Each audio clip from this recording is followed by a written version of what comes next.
Right, I'm going to show you how to make takeaway style chicken doner meat. So you want 4 chicken breasts, chop those in half and put them in your bowl. Then you want some chicken thighs, boneless and skinless. I use boneless and skin because I make a stock with what's left. You want 7 of those, and you want to chop an onion up.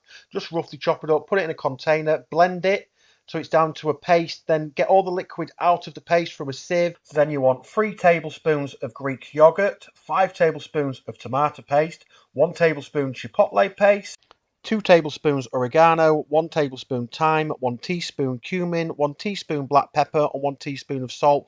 Then mix all that together. Once it's all mixed together, you want to lay it out on some greaseproof paper as a layer of breast, then thigh. When it's all laid out, roll it up, seal it up, and put it in the freezer for about a day. When it's frozen, you can take it out and you want to carve it off into thin strips like this. Then you want to take your thin strips, cook them all up in like a frying pan or on a griddle, get them all nice and even. Store them in a wok to keep them warm, and when you're done, serve them up in a pita bread, a flatbread, whatever you want, with a bit of salad and a bit of garlic sauce. And there you go, homemade chicken doner.